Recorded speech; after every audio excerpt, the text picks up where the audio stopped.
Voilà un amendement qui propose d'exonérer du droit de l'urbanisme la construction des centrales nucléaires et des travaux préparatoires, ce qui n'est pas une petite affaire. Donc là, on propose en fait de tordre le bras des élus locaux quand il s'agit de faire du nucléaire, alors que par ailleurs, vous avez soutenu un droit de veto pour les maires quand il s'agit de développer les énergies renouvelables.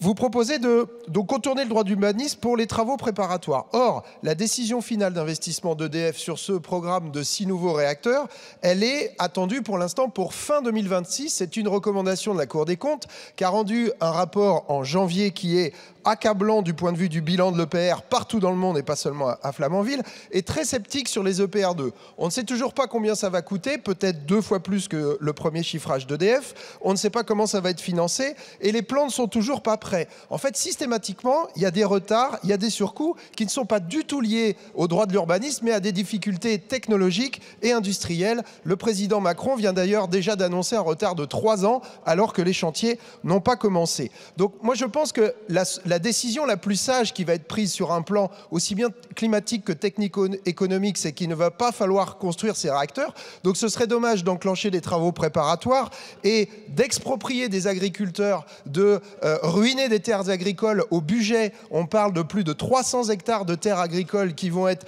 bétonnées pour faire ces fameux travaux préparatoires. Ce serait vraiment stupide d'enclencher des travaux alors que peut-être ces EPR ne vont jamais voir le jour. Merci. Merci.